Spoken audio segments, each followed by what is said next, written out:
मनीष है और मैं एक वकील हूँ और न्याय टीम का हिस्सा हूँ। और आज का जो लाइव सेशन है उसमें हम बात करेंगे बेल यानी कि जमानत के बारे में।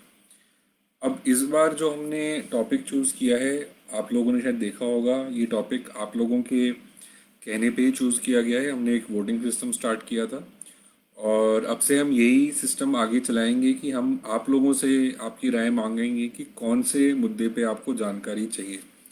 तो इस बार के लिए ज़्यादातर लोगों ने ज़मानत के मुद्दे के बारे में बात जानकारी चाहिए थी, तो हम उसी के बारे में चर्चा शुरू कर रहे हैं।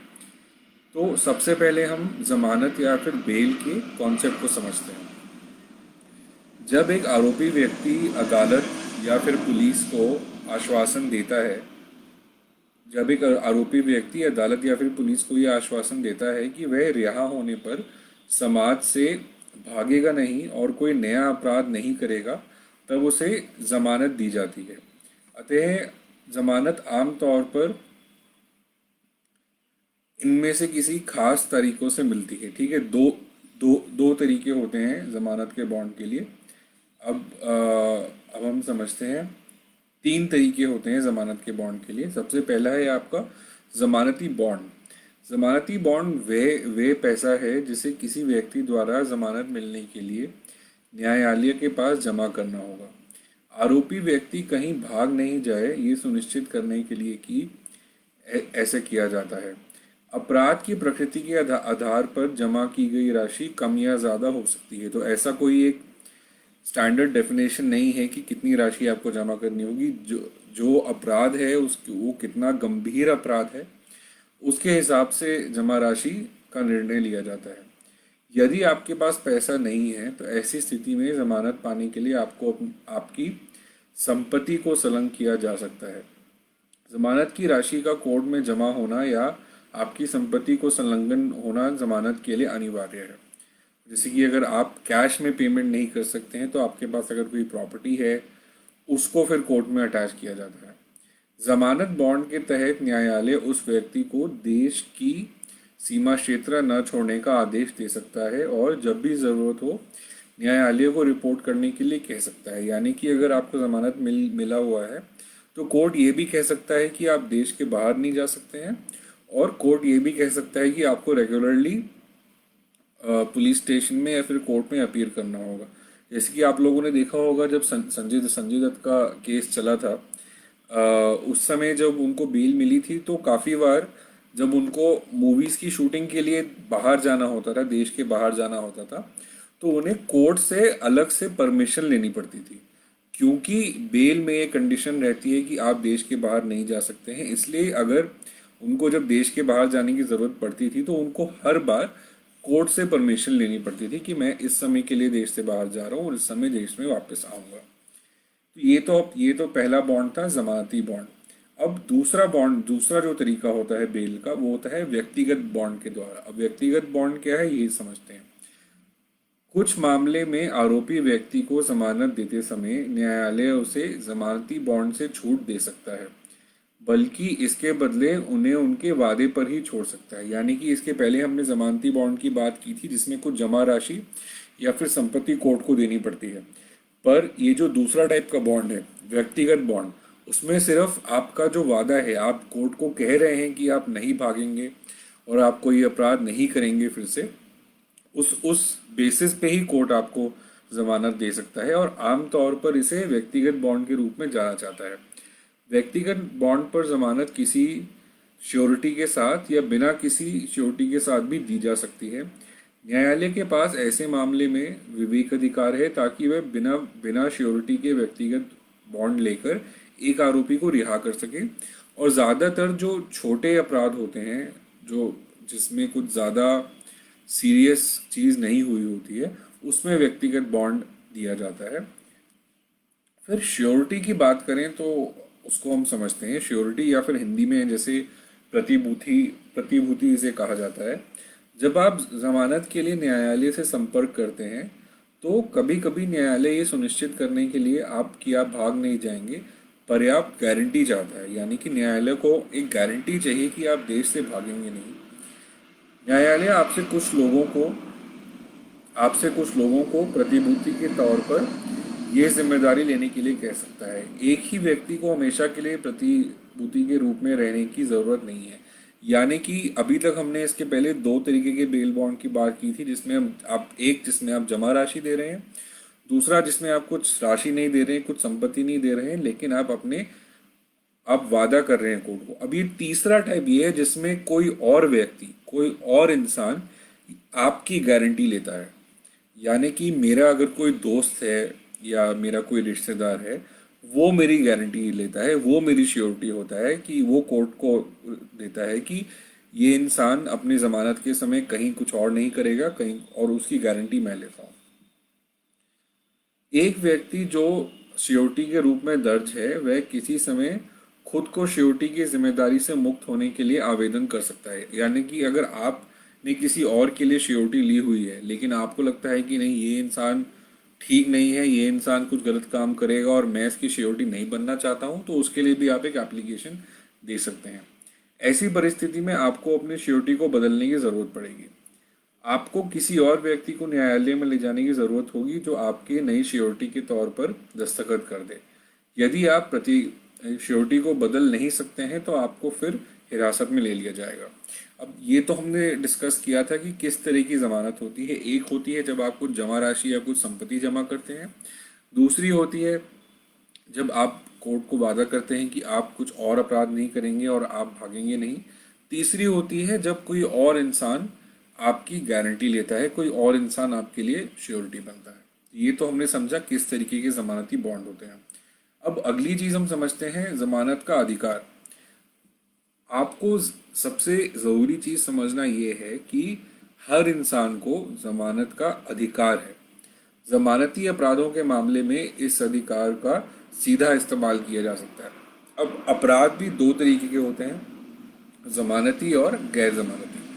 जो थोड़े लाइट अपराध होते हैं, जो ज़्यादा गंभीर नहीं होते हैं, उन्हें ज़्यादातर जमानती अपराधों की लिस्ट में रखा जाता है।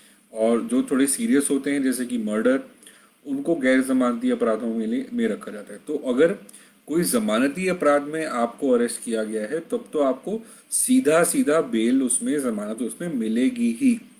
और अगर कोई गैर जमानती अपराध में आप हिरासत में लिए गए हैं तो उसमें भी आपको बेल मिल सकता है, लेकिन उसमें आपको डायरेक्टली बेल नहीं मिलेगी। आपको बेल के लिए कोर्ट में एप्लीकेशन देनी होगी। और गैर जमानती अपराध के लिए ये जमानत का अधिकार न्यायालय के विवेक पर निर्भर करता है। न्यायालय आपका केस देखेगा, सर्कमस्टेंसेस देखेगा और फिर निर्णय लेगा कि क्या आपको जमानत मिलना चाहिए या नहीं।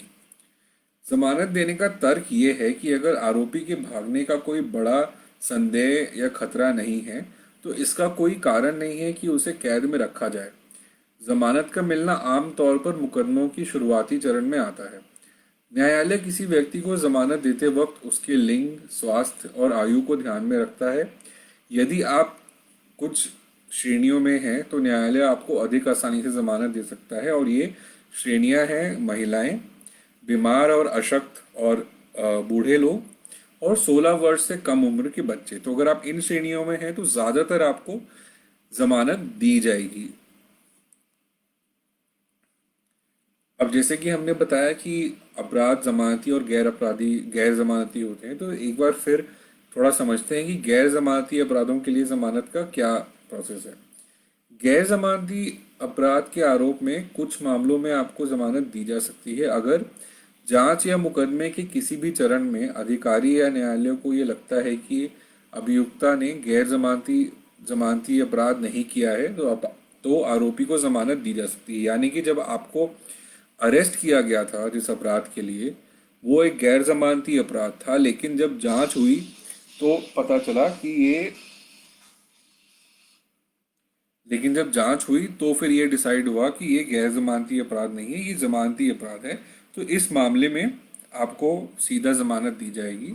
दूसरा ये है, यदि गैर जमानती अपराध के आरोप में किसी व्यक्ति को मुकदमे में 60 दिनों से ज़्यादा समय लगता है और वह व्यक्ति 60 दिन से जेल में है, तो अदालत उसे रिहा कर सकती है और उसे जमानत दे सकती है। यानी कि मुकदमा 60 दिन से ज़्यादा चल रहा है और 60 दिन तक जो है आप जेल में हैं, तो ऐसे में कोर्ट आपको रिहा कर सकती है और आपको जमानत दे सकती है। रिहा करने का मतलब ये नहीं है कि आपका केस खत्म हो जाएगा, केस चलता रहेगा, लेकिन आपको जमानत मिलनी चाहिए।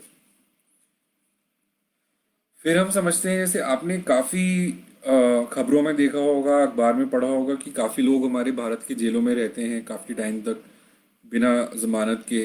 तो एक्चुअली में अगर कानून देखें तो इसके खिलाफ एक रूल है, एक सीमा दी गई है। बिना जमानत के कारावास की अधिकतम सीमा दी गई है, और जिन लोगों को उस सीमा से ज़्यादा रखा जाता है वो गलत है। जो लोग जेल में हैं और उनके खिलाफ मुकदमा चल रहा है तो उन्हें अंडर ट्रायल कैदी कहा जाता है। चूंकि भारत में मुकदमे कई वर्ष तक चलते रहते हैं, इसलिए अंडर ट्रायल कैदियों को अपराध के लिए दोषी सिद्ध हुए बिना लंबे समय तक जेल में रहने से उन्हें बचाया जाना चाहिए। कानून में अंडर ट्रायल कैदियों की रक्षा के लिए जमानत का प्रावधान है। अगर एक व्यक्ति को किसी अपराध के लिए गिरफ्तार किया गया है और वह उस अपराध के लिए जेल में अधिकतम सीमा से आधे समय, यानी कि अगर अगर मेरे खिलाफ चोरी का केस हुआ है और उसकी पनिशमेंट मान लीजिए 3 साल है, या पनिशमेंट मान लीजिए 4 साल है, और केस चल रहा है 2 साल से ज़्यादा मैं जेल में हूँ अगर, तो जो पनिशमेंट है उसके आधे लिमिट तक मैं अभी से जेल में हूँ, मैं कुछ कोर्ट केस नहीं हुआ है, तो न्यायालय को उन्हें रिहा करने का आदेश ज़रूर देना चाहिए। यानी कि आपका कोर्ट केस चल रहा है, कुछ आपके कुछ डिसीजन नहीं आया है कि आपने चोरी की है या नहीं की है, फिर भी चोरी का जो पनिशमेंट है उसके आधे समय से ज़्यादा तक आप अंडर ट्रायल जेल में रह रहे हैं, तो ऐसे में न्यायालय को उन्हें रिहा करने का ऑर्डर देना ही होगा। फिर भी यदि न्यायालय को पर्याप्त कारण मिलते हैं तो वह अंडर ट्रायल कैदी का निरंतर हिरासत में रखने का आदेश दे सकते हैं, यद्यपि वे सजा के अधिकतम सीमा के आधे समय से अधिक तक जेल में रह चुके हैं। फिर भी अगर आधे समय से ज़्यादा आप जेल में रह चुके हैं तो कोर्ट आपको कह सकती है कि इन्हें जेल में रखो। अगर आप कोई एक कट्टर मुजरिम है, कोर्ट को ऐसा लगता है कि अगर आप बाहर निकल के मुकदमे को इन्फ्लुएंस कर सकते हैं, लोगों को परेशान कर सकते हैं, बट कोर्ट को फिर कारण देने होंगे कि क्यों इनको अंडर ट्रायल को आगे समय तक हिरासत में रखा जा रहा है। अब हम समझते हैं कि जमानत देने से इनकार करना। गैर जमानती अपराधों के लिए न्यायालय आपको जमानत देने से इनकार कर सकता है जब आपके द्वारा किए गए अपराध का दंड कुछ श्रेणियों में आता है जो अदालत आपको जमानत देने से इनकार कर सकता है। अब ये कौन से दंड हैं? जैसे कि अगर आपने कुछ ऐसा अपराध किया है जिसके लिए सज़ा मौत की सज़ा है, आपने कुछ ऐसा अपराध किया है जिसके लिए सज़ा है आजीवन कारावास, आपने कुछ ऐसा अपराध किया है जिसके लिए सज़ा है 7 साल से अधिक जेल की सज़ा, और आपने कोई ऐसा अपराध किया है जो कॉग्निजेबल है, यानी कि बहुत ही संगीन अपराध है।